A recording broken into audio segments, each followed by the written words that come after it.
And hello, everybody. Welcome to the next episode of Dungeon Delving.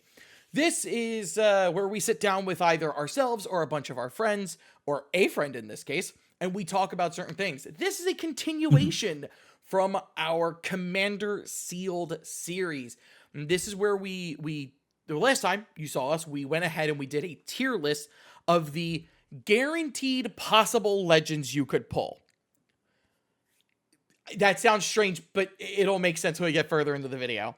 And this video now is to talk about our time and our experience at Commander Sealed, what we ended up playing as commanders, what our decks looked like, and were there any other routes we could have gone. And the final thing happening at the end of the episode is we'll be making a prediction as to what our guaranteed packs could look like for next year, taking into account that between the three of us, we've been to Commander Sealed a total of 6 times.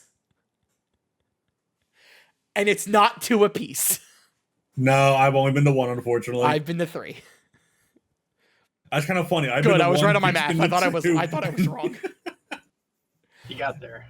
I mean, you know I wanted to go last year. I just the timing was just did not work. Definitely super excited to do that. I can also, if Geek and Ryan are okay with it, I could talk about my time DMing while I was there as well. Yeah, so why not?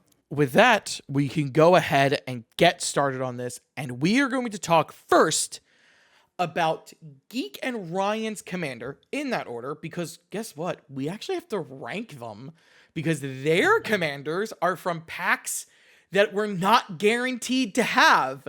So we're going to talk about those. So Geek, first off, shout yourself out. Thank you for joining us. And then tell us about the commander you played. Hi, everybody. I'm GeekBeardly. GeekBeardly everywhere. I do the Planar Project, plane theme decks, throw them out there for Vorthos and everybody wanting restrictions. That's me. And I like to hang out with Scruff and Ryan. We're liked. So who did you end up playing? Well, I ended up playing Dina Soulsteeper. Card there, and then card will appear on screen now, editor. Me. Yeah, she is black and a green for 1/3 Dryad Druid. Whenever you gain life, each opponent loses 1 life. Pay 1 mana, sacrifice another creature. Dina Soulsteeper gets +X/+O until end of turn, where X is the sacrificed creature's power. I love her. I know you do. I love her, and I saw her, and I was like, hey, there we go. Honestly, not a pushover of a legend. Black and green, really good at gaining life. Black more so than green, but still. She's a Still 2-drop. combo. She's a 2-drop with a good stat line, honestly. Her stat line gets better if you have other creatures. This is true. I thought about it for a while. Obviously, we know each other's deck lists. We were all there. We talked about it. Shocking to no one.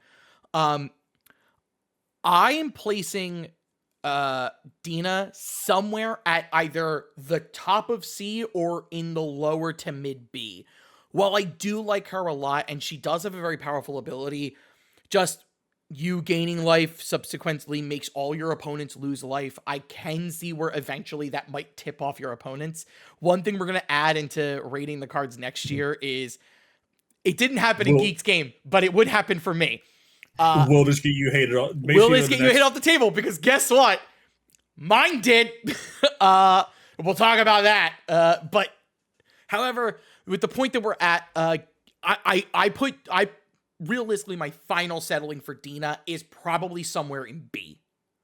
I say like low to mid B, only because it is only 1 life. It's not super huge.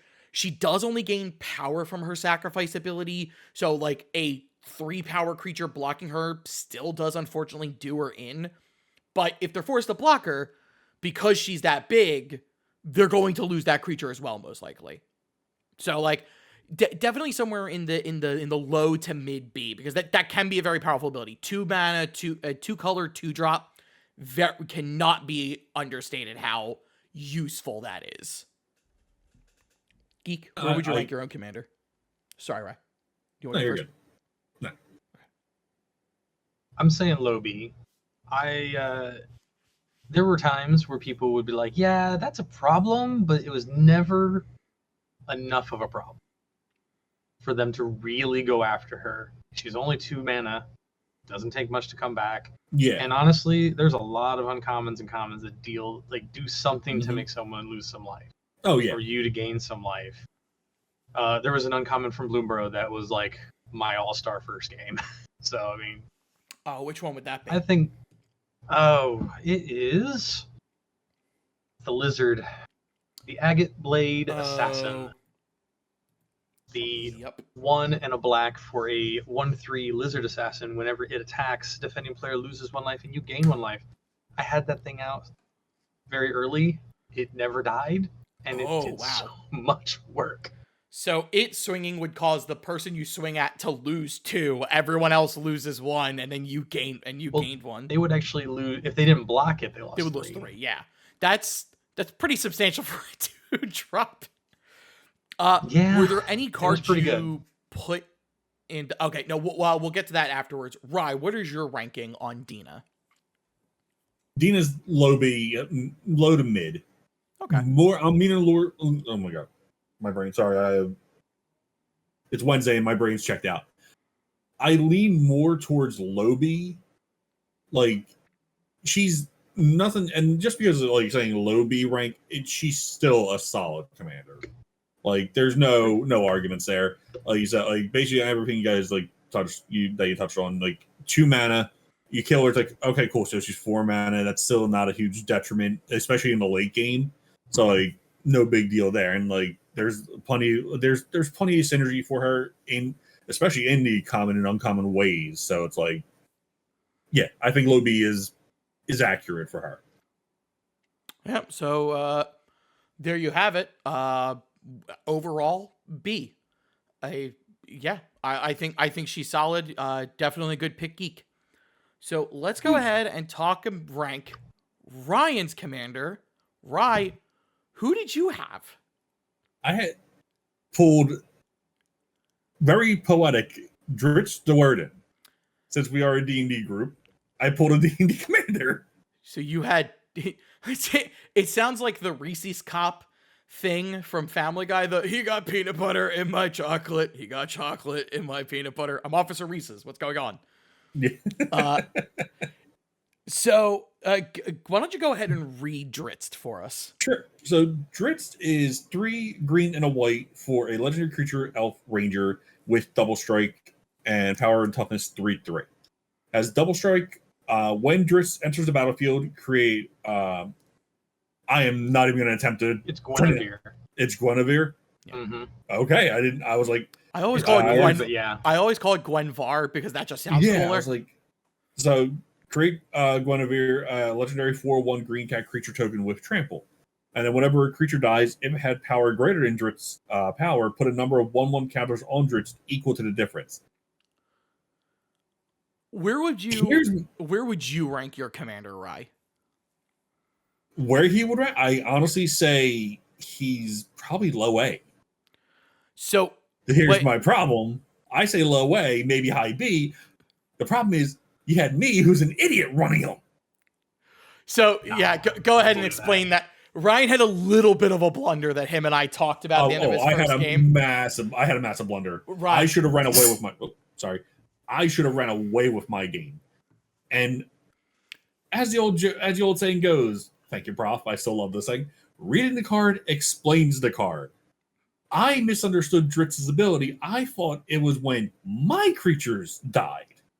No, it's any creatures. And I had a guy sitting across from me playing Miram who got killed numerous times. And that was my blunder right there.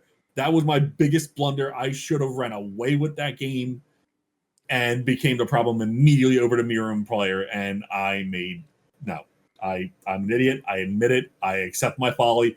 I thought I had that game in the bag, and my hubris got the better of me. I lost. And respectfully so, I said, done. So you're saying B to A? I say B to A. Dritz can be good, but also I feel like Dritz can have a mini target on your back, because if he starts getting really, really big, if people are going to still look at him going, okay, he's got a 9/9 with double strike. Let's just say, like, just throwing a power out there. Like, say, like in the pod I was playing, I had another player who was playing was it Tatsunari Toad Rider? Tatsunari, yeah, it was Tatsunari. Yeah, so I was sitting next to Rai. That's why I knew. It was funny, can be, yeah. So Tatsunari wouldn't have triggered Dritz really, because they're both 3/3, so wouldn't have mattered. But the Tatsunari player kept killing the Mirum player, because kept killing Mirum, so Dritz would have kept going boom, boom, boom, like up in power. So like, they would have been like, oh, well, hey, he has a Dritz who is really strong and has double strike. We gotta get rid of him. So what I will say this, I do want to revisit Dritz. I do actually want to rebuild him as a commander deck, but I'll keep the Commander Shield list on my Mox field just because it's something it's there, but I'm building a second Dritz because I'm like, try this again. I want to try this again and see if I can make this right. Geek, where would you rank Dritz? Take your bias out of this, because I know you're not a fan of the character, I believe, correct? Or the colors. Well, one of the colors. You're not a fan of white. No, not really. It's fine. He's fine. I'd say mid B. You know, he's an aggro color. He's an aggro commander who's not like. But you know, it's a format where you're gonna see creatures die. He will be strong. Yeah. Mm-hmm. And that's kind of why I went with the combat trick route. Yeah, I mean that makes sense. I think mid B is really solid for him. I would have to agree with the B ranking. I don't know if he goes like where he really sits at the B scale. I actually think the biggest selling point to him is he is 5 mana for a 3/3 with double strike, which is, you know, not bad value.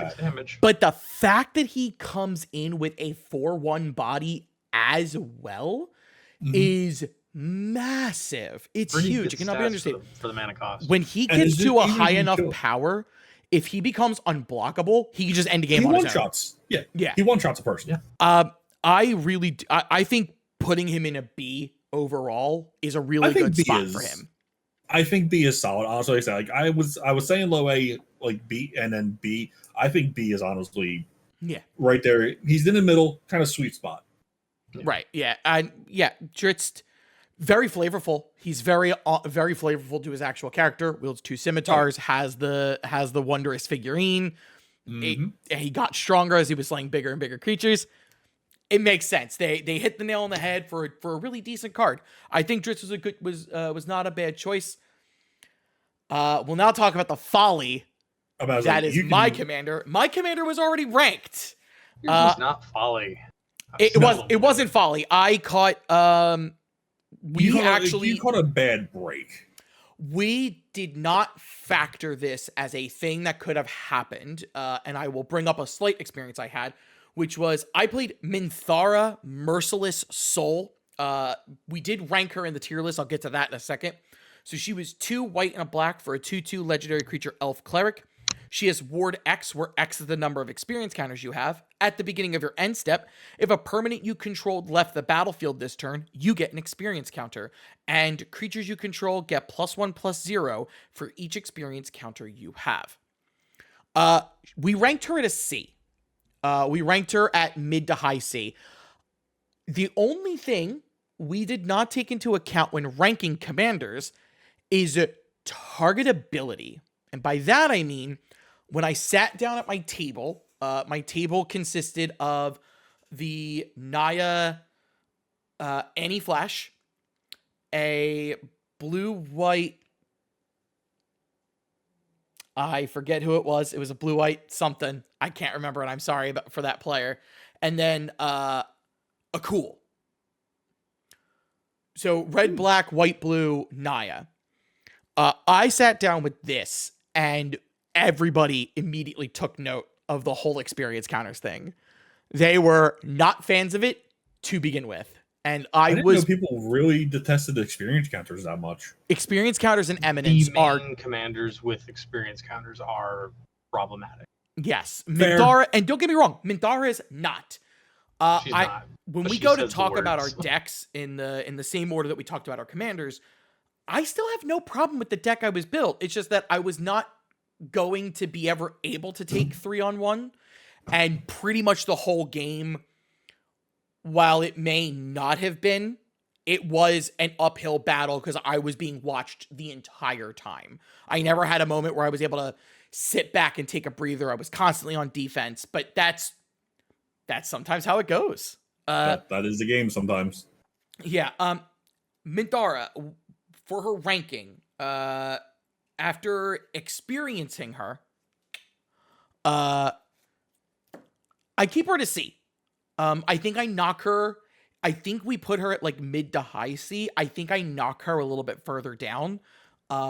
People do see, like he explained, the experienced counter commanders are all infamous for being very deadly.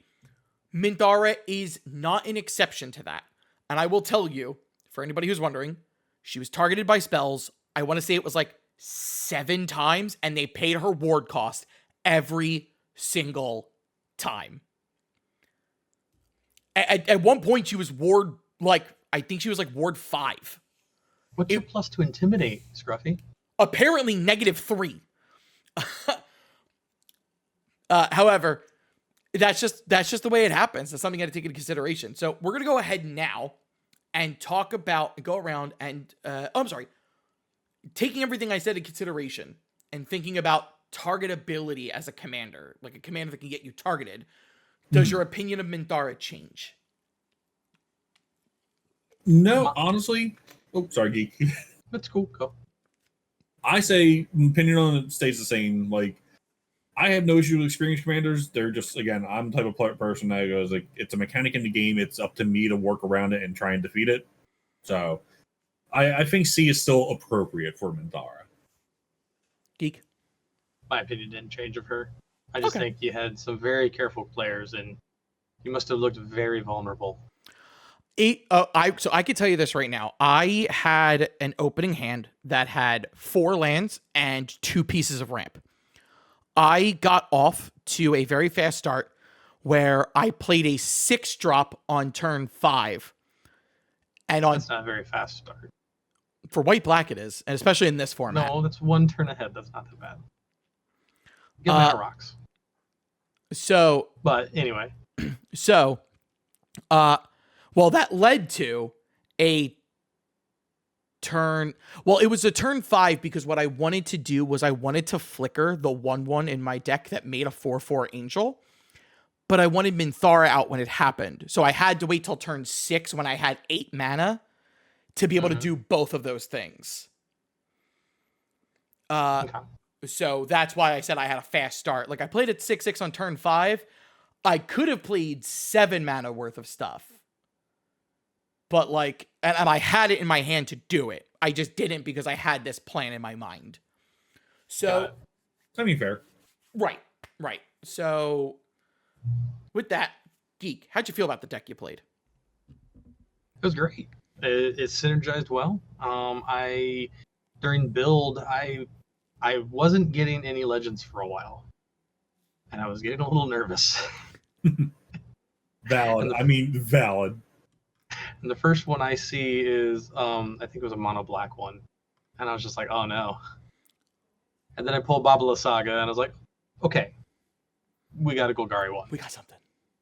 Yeah, and I think I had like Inerus, or Aranus, the halfling. Yep. Ended up picking her up, and I was just like, well, a lot of my rares were in kind of the Golgari spectrum, so I was kind of leaning that way.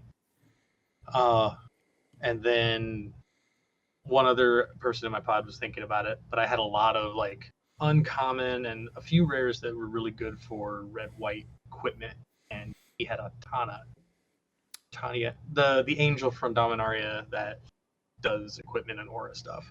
I was like, well, Tana, ship's caretaker. Yeah. I was like, hey, I've got all this stuff. It just makes that deck work. It's all the nuts and pieces, the nuts and bolts. You can have all that, and I just need to do Golgari. And he was fine. At the beginning of the build, I actually told the whole pod, I was like, well, what I'm going to do is what I told you all. I would do is once I find out kind of where I'm going, everything else goes in the middle. I don't care. I'm not keeping anything. I mean, it's a one ring, whatever, but that didn't happen. Yeah, but that's the take whatever you want. I think one person in the pod was playing blue, so he got all the blue. So I started looking at the deck. Originally, I was doing 1/1 counters with Golgari and some sacrifice, and then I was given the Dina by one of the players. Okay. And I was also given Savra and a few other legends, and I was like, all right. And then there was enough of it to be a life gain, life drain deck, and I felt pretty good about it. And then first game solidified me staying to round 2, which I didn't expect. Yeah. Yeah, Geek's the only one who won a game out of the three of us. I almost won game 2 as well. That was a good Okay. one. They're both really good games. That's always like good I to said, hear. the Agate Blade did a lot of work, and he came down early enough, and he wasn't like scary enough. We had another player. I think the pod was it was me. It was Gared, the new Gared, Naya token maker. Oh, the Geared from Outlaws. Mm-hmm. Atraxa. Oh, Old Atraxa. Not new Atraxa. Praetor's voice. Interesting. Praetor's voice. So Wow. must have That's been why a I little kind of too like pivoted away from the 1/1 counters. I kind of was like, well, I can do more of the life gain, life drain. I can give him his 1/1 counter stuff because that'll make his deck just better. And I'm unlikely to see him again. And then the other player had Tana, or wait, that was my build. Oh, but yeah. Anyway, but I think she ran under the radar. There were a few times where people were telling me that's a problem, but someone played something scarier, and I was able to leverage that quite often until the very end, until it became 1v1. But I had a great time. I enjoyed the deck quite a bit. I may modify it, but I run a lot of Golgari decks, so keep it in Moxford. Fair. Rye. What about the deck you built? How did you feel about it? What were Honestly, some of your all-star players? I honestly felt really good with it. If I wasn't just an idiot, I would have probably, like I said, I would have ran away with that game. It happens to the best of us. Yeah, It does. It really does. No lie though. Funny enough, for me, one of my all stars from the game was the Waxwayne Witness from Bloomborough. Okay. Which is it's a 4-drop with flying and vigilance 2/4. Whenever I gain or lose life during my turn, they get +1/+0 until end of turn. Honestly, that card was definitely a really good, because it gave me evasion against the Tatsunari player, and the Miran player. Since the Tatsunari player kept going after the Miran player, I kind of had free reign on him for a bit. I should have killed him a little bit quicker in hindsight in the game. Like, I should have went after the Miran player a little harder, but that is a flaw of me. I am too nice. I am too nice in Commander games, especially when I'm playing against people. Like, with my friends, I don't care if I'm too nice and I lose. I'm like, it's whatever. I'm just playing to have fun. Against people like with Commander Shield, because it is a competition, I should be a little more, not like competitive, but a little more serious about it. But yeah, honestly, Sure. The Waxwayne Witness was the MVP. If I had played Dritz, it probably would have been Dritz. Yeah, I want to revisit Dritz the Word, and again, I want to take another look, crack at him, and see if I can build it a little bit better and play it a little bit better now that I know how he actually works. You mentioned Bloomborough. Bloomborough was such a good set. Bloomborough really It was really came in interesting. clutch with this set. That's actually Like, something with my this deck. sealed. there's Like the bats. something we could talk about that I think is fascinating is the commander, a deck that won the format, was Balin. We actually ranked him at an A. So an A-ranked commander, somebody we did put out him, there. Yeah, we ranked Balin at an A. I think there was contention to put him in S, but we put him in A because of the contention for putting him in S. I rewatched the tier list videos today just to make sure. It was me. 1,000% it was me holding him back, because I actually said that I think he belongs in B because if he does not have the right deck behind him, then he is just a 4/3/3 color commander. Right. And which agree. isn't And bad. I think that, And he and the thing is, he doesn't care about what kind of tokens you're making. He just cares that you're making tokens in general. tokens. Yeah. We did agree on S though. Ryan and Geek were very, very high on him. I'm sorry, A, because Geek and Ryan were very, very high on him. And even though I wasn't, because I think he depended a little too much on his deck, that person had the deck for him, and it took them to the end. I say him or them because I wasn't 100% sure. What'd you say, Geek? Yeah, there was so many tokens in this format. There was. One of the other ones I'm very proud of is the 1-on-1 for Balin was the Council of Four, another commander we did put in the A ranking because holy Despite moly, my misgivings. Holy moly value. It was. I will talk about. So as we go on to talk about my deck, as Ryan finishes up his statement, I will not only talk about that, I will talk about the blunder of not building your deck too fast, because your boy here could have gotten the literal commander he wanted to build had I not jumped the gun. I will tell that story in a hot second. I don't think either of them know this. So Ryan, finish up your statement. No, I was honestly kind of just done. Okay. So the blunder of the story is, I got down to, for my deck, I was stuck between two commanders. Minthara, who I did end up choosing because I thought she would just be an overall better choice for the command zone, especially with looking at a lot of the cards that I had. I had actually quite a few flickers and cares about dying effects in my deck. Biggest thing I pulled that showed up for me was I pulled Liliana Dreadhorde General. And I'm like, she not only makes tokens, she cares about creatures dying. Yep. Ooh. No. Yee. But I did get some flicker effects. Like, for example, a card that both Ryan and I had in our pools was Icewind Stalwart. Geek and I both had Gothmog Morgul Lieutenant in our deck list because Minthara just cares about a permanent leaving the battlefield. She doesn't actually care about what kind of permanent leaves the battlefield. So I looked at all the things that, like, could sacrifice creatures, made foods, made clues. I really didn't care about anything like that. I did accidentally put a wall of junk in the deck because when it blocks, you return it to its owner's hand. Minthara wouldn't actually care about that the way that you would think, because unfortunately it's not each end step, it's just at your end step. So that was a little bit of building design on my part, but it was a 2-mana 0/7, so it was still a very, very good defender. Still blocker. Yeah. So that's kind of where I was. I did also play some recursion in the deck. Because I was pretty low to the ground on mana value. Did care about a lot of things that made tokens as well, just in general, like creature tokens. I like, for example, I ran Hopeless Nightmare and Oath of Glory, which are both enchantments that will eventually leave the battlefield. I'm sorry, not Oath of Glory, Oath of the Grey Host.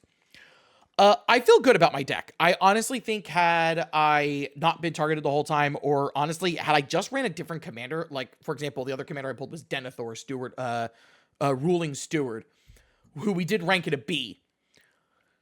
However, the blunder that I made, I'll tell this part of the story now. The blunder that I made was after I had settled on my commander and built like 75% of the deck, like, I just needed to find the ratio of lands that I needed. I looked through each person's multicolored pile, and in the last person's thing that I looked at, the person who was across from me, he had Faramir, Prince of Athelion. You were so high on him. You were so high on him. Literally was my choice of commander that I wanted to build. I looked at the clock. So much different for you. Though the problem was I had already started making trades at this point. And one of the biggest cards I pulled was Flare of Denial. Yeah, I pulled a Flare of Denial. I traded it for a Flare of Fortitude. So I didn't really lose out on much. Which was a great thing to see. But ultimately, I have no problems with my deck. I probably could have used my creatures a little bit better. Maybe reduce the ramp to put in some more removal just to make sure people were staying off of me. But all in all, I think I built my deck well. Probably Denethor would have been just as good in the command zone, but hindsight's 2020. Geek. Yeah. Sorry, go ahead, Roy. You're good. Geek, did you have any other commanders you were considering building besides Babala Saga? Because I do see from your deck list, you also I have a lot had of legends. Yeah, you also had an Old Man Willow, a I pulled Savra them. Golgari, Queen of the Golgari, I was given her. and Carmilla, the Seed Miser. It should Honestly? be clear. I did look at your deck list, looked at our ratings. Old Man Willow was sitting at a B.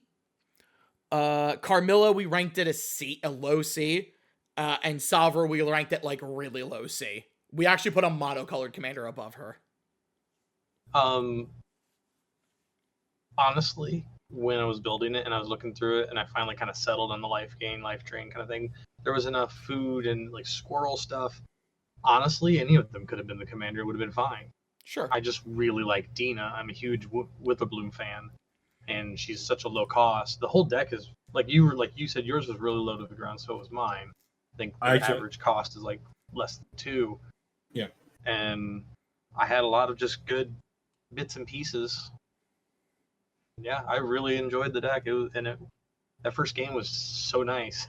I think I ran up to you. I was like, I can't believe it. It's so good. Rye, what about you? Any other commanders you had in mind?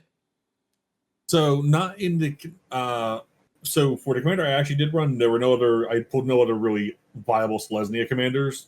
The other one I did consider for a bit was Zergo and Ojutai, but that was after I had seen them, and like a kind of similar situation to you, Bill, where I was already kind of midway through building. Oh God, my brain today is apparently on overdrive.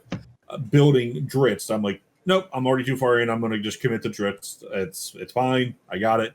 I actually lucked out in the pod I was in with the 3 other people who were building, who I was building with. The person across from me did play Balin. They were not the person who won with Balin, but it was just kind of fun that I sat across a person who played Balin. And then they were going with the token route, and they knew I was going with the 1/1 counter / combat trick route. So we just said, I just said to him, like, you want my token generation? If you got like combat tricks or 1/1 counter generators, like equal trade? And they're like, yeah, sure. I'm like, sweet. Yeah. This build was so much better than last year's. I'm actually double checking your deck list, and Rye had no other legendary creatures in his deck. I tried. I looked. I tried. That were in my colors. I only had Denethor. Besides that, actually Gothmog. I'm sorry, and Viconia. I also picked up Viconia because of the reanimation. Like even putting it back in my hand is still enough to like for it to be okay to play. Yeah. But yeah, I pulled in a Grand Abolisher and an Ocelot Pride. I'm like, I'm not even upset. Yeah. But for me, I would like to rank this commander that I considered playing because I actually pulled some really, really strong green cards. The thing that made me determine building this other commander, which is a completely different color identity, it was green-blue, was because I pulled Vorinclex Voice of Hunger and Virtue of Strength. Yeah, valid. I pulled some really strong green cards that made me consider. I'm surprised you didn't go green. It was because I was like, oh, white black's my favorite. I'm pulling it up right now just so that I can read the actual card. Make sure I give everybody the right text. Yes. So the second commander I considered building was from Murders at Karlov Manor, and it was Kellen, Inquisitive, Prodigy, and the adventure Tail the Suspect. So Tail the Suspect is green and a blue for a sorcery adventure. Investigate. You may play an additional land this turn. And Kellen is 2 green and a blue for a 3/4 human fairy detective. Flying, vigilance. Whenever Kellen Inquisitive Prodigy attacks, destroy up to 1 target artifact. If you controlled that permanent, draw a card. Looking at Kellen now and looking back on my situation, probably should have played him. Because honestly, I rank Kellen at a pretty high B to possibly A. The biggest reason there is the fact that he has got what is effectively a growth spiral on him that can help him cheat commander attacks. Yeah. Flying vigilance, blowing up things, blowing up artifacts is pretty strong. Geek, where would you put Kellen? At least high B. He's in good colors. He's evasive body. He's got a ramp in the thing, like you were saying. He's good. Right? He's High at minimum high B. At minimum high B. Yeah, I like looking back on my polls, and this is why they give you 75 minutes to build. I was finished building and sleeving with 25 minutes to spare. I moved really, really fast, which probably was my downfall. Had I taken an extra 10 minutes to really assess everything, I may have ended up with either what could have possibly been a better deck in a completely different strategy, maybe really thought out my commander. But I was just like, I know what I'm doing. I know where I'm going. I've got this. I've got that. I don't have to trade for anything. I really got all my stuff good. I just need to trade for those more powerful cards. All in all, I don't regret my deck, not in the slightest, but there is that alternate universe where Bill played Kellen, and it would have looked pretty hilarious. I would have felt bad playing blue-green.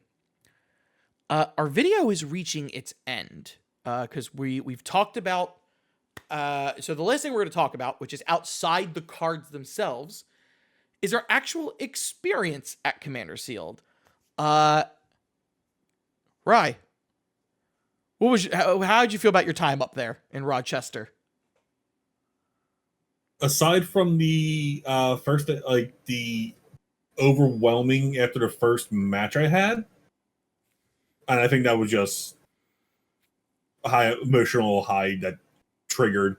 Aside from that, I had a phenomenal time. Like, I met so many people in person for the first time, like that I had dealt with, like online and played in games with online streams and everything. But like finally getting to meet so many people, and I actually got to even see people who I've seen before in person. But it's been a while since we all don't live near each other. I definitely want to do it again. I Sealed is very fun.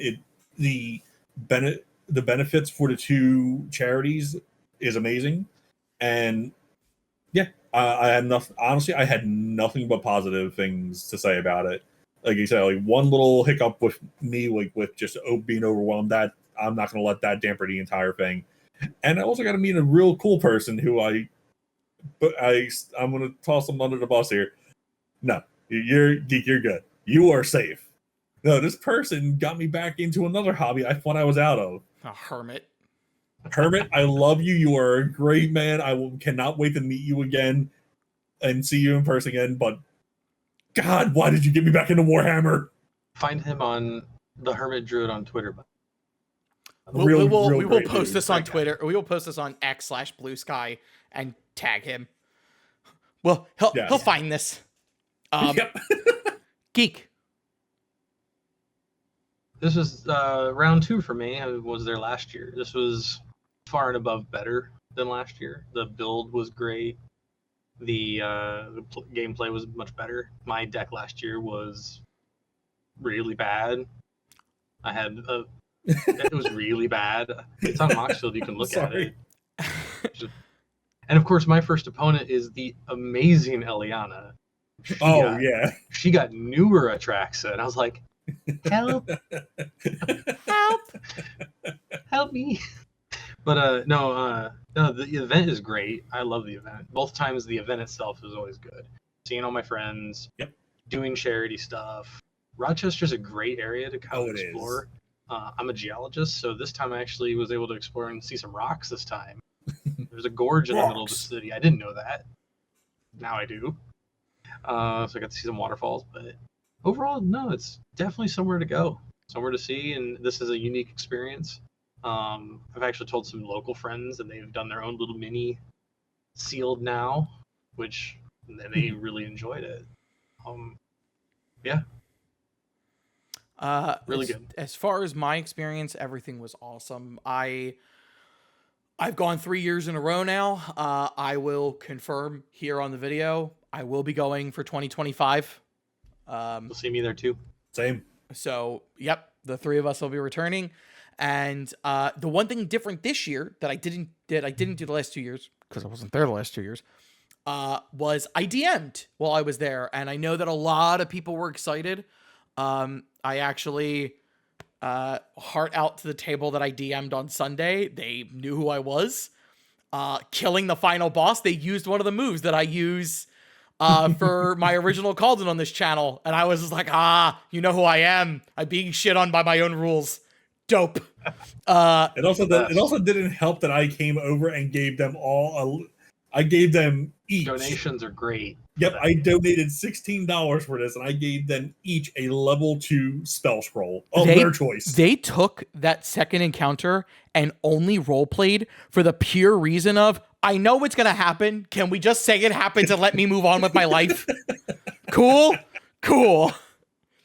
My table was awesome. Shout out to Max, Emily, Hazel, and Max's dad. They were great. If you watch this video, it was wonderful meeting you. I was very happy to DM there. I did not get to DM on Friday, but I did play. And that was my first time interacting with the 5e rules. I'm sorry, with the 2024 rules. Super great.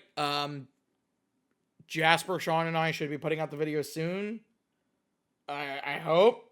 We're talking about the book. I'm stupid busy with this channel. Shocking to no one. However, but I had a ton of fun. I will definitely be back next year, and I cannot wait.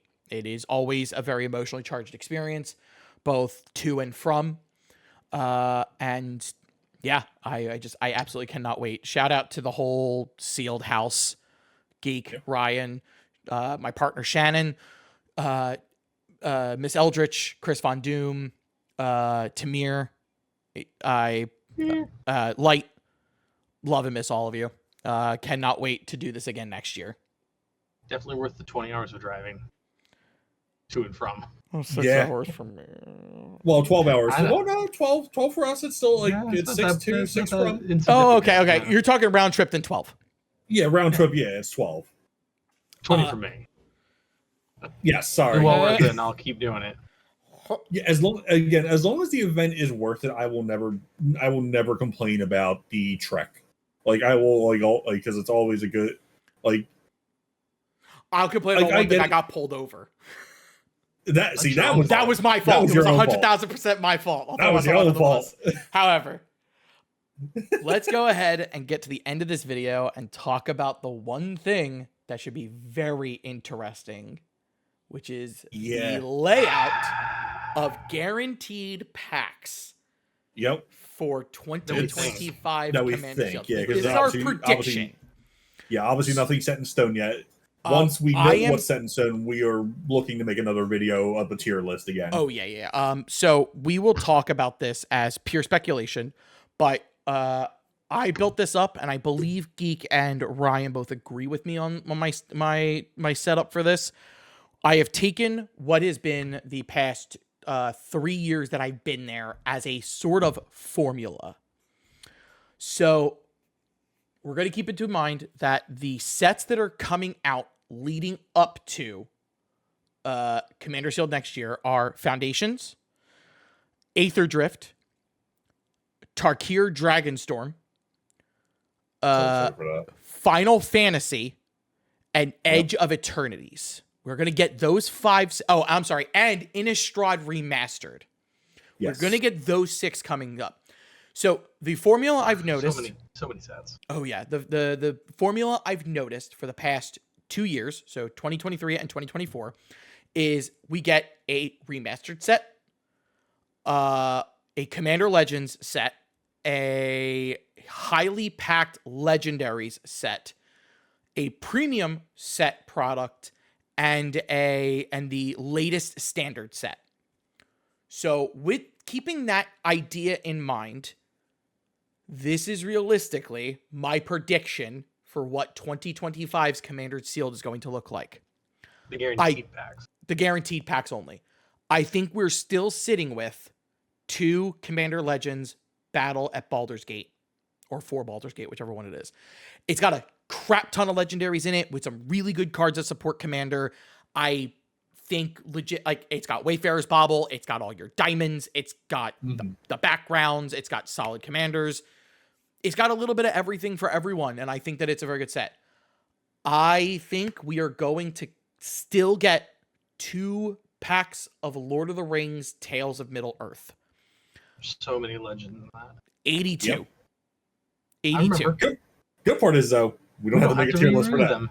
No. We've already reviewed them. The only thing we might do for like a video is take a couple of quick commanders and change their positions, taking into account this whole target ability thing. I don't think it changes too much, but like, for example, Sauron the Dark Lord, I actually might knock down to A. True. Yeah. So there is that. That brings us to the interesting side of things. And going with the idea, because in 2023, we got Dominaria remastered, and in 2024, we got Ravnica remastered. Ravnica. That means I am going to guess realistically- we are going to get 2 packs of Innistrad remastered. Yep. I looked up the blocks. There's 44 legends, which isn't that crazy. Technically speaking, there's 45 because Edgar Markov's being reprinted. Can't wait for us to judge that guy. Yeah, right. I would just like to note, I am not biased. I do have him in a deck box. I actually had the Judge promo version. Oh, look, he's in a coffin where he should stay. So that's what I think. So the change to next year, I would say, is 2 packs of Innistrad remastered. I think Then- that's On premium, right? So I was going to do the standard set one, because that one's actually a little bit more straightforward. That brings us to 2 packs of Edge of Eternities, which is the sci-fi-esque set. The description we got from the Foundations panel that happened at MagicCon Vegas was that this area of existence is on the edge of the blind eternities, hence Edge of Eternities, where everything seems a little bit more sci-fi. We are getting a new Tezzeret. That's kind of the only confirmation we have. We don't know if we kept his spark or not. no one Tezzeret, no one his luck he flipping did. We also know that he I did hope he get did. his new Darksteel body. So that man should probably have the indestructible keyword on him, which is going to be really annoying. Yeah, but But- if he lost his spark, yeah. Well, even as a Planeswalker, he might keep it. Yeah. I want him to be the big villain. He Even though probably- Valgavoth is kind of the big villain now. I can't wait for him to be Seems to licking be Valgavoth's boots. Like he licks every other main villain's boots. Right? That's a quote from Jasper, our DM. Well, I mean, he's been the bootlicker for every villain so far. So let's just, besides the Eldrazi. Anyway.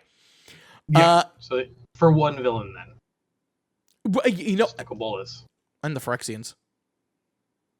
because he was working for Nicol Bolas. Eh. It doesn't really count. I mean, yeah. Kind of. Anyway. Eh. Anyway. He was making ends towards me. We'll do a lore video at a different time. That brings us to our premium product. And so I was sitting here and I was looking at set releases of what is a premium product nowadays. Each time we have gotten a single pack of something, it is released in June.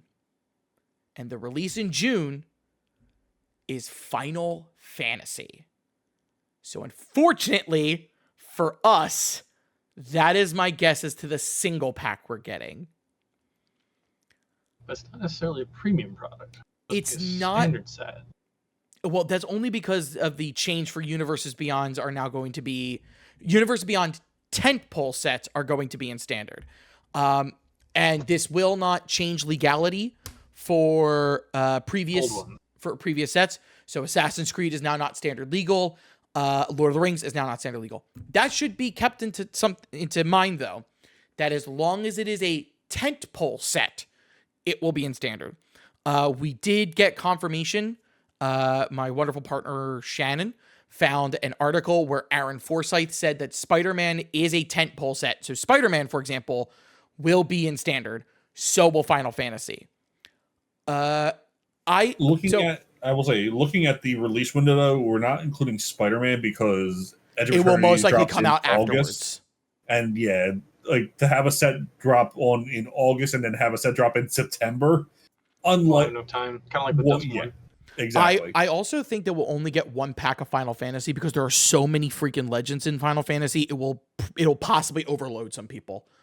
Final Fantasy, for those who don't know, is going to be a set based off of games 1 to 16 that are numbered. Yep. They are not counting things like 10-2.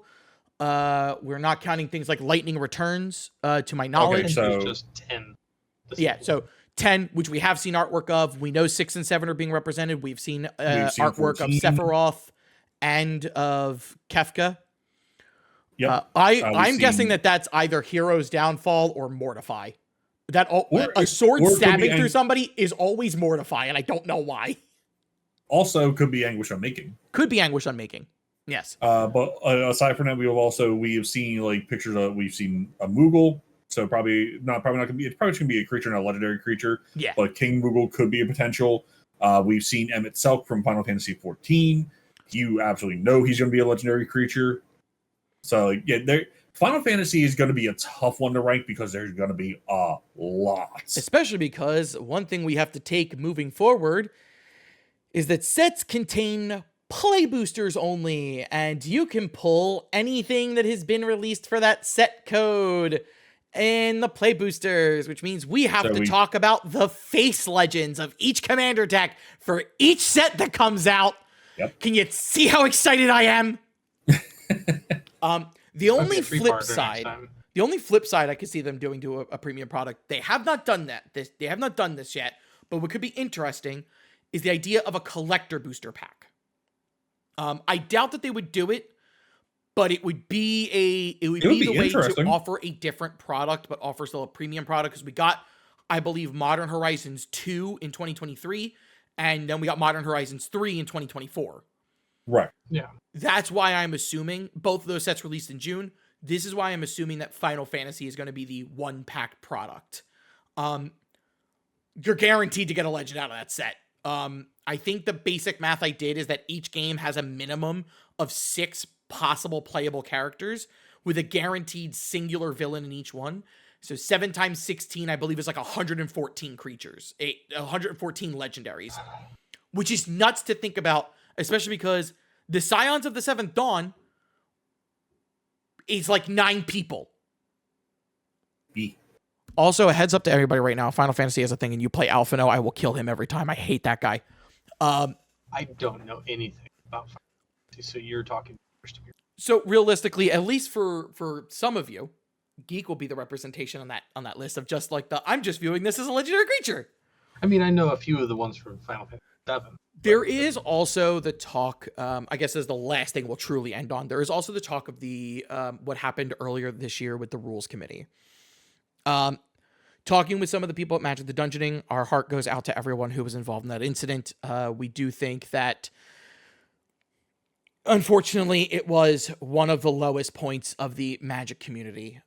We see both sides of the arguments being made, and I do not want to speak on behalf of the rest of the group. So, death threats are just never a good thing. They shouldn't be issued out. There was no reason for death threats to be issued. That is the only thing that I will say on behalf of the whole group. We don't approve of that. Not at all. I literally, I speak from experience. I can literally show it right here. Jeweled Lotus. I have a Mana Crypt somewhere in my binder. I had Dockside in a deck still. I haven't taken them out yet because I haven't upgraded those decks. Like, I know what people understand, like where they're coming from, where they took hits.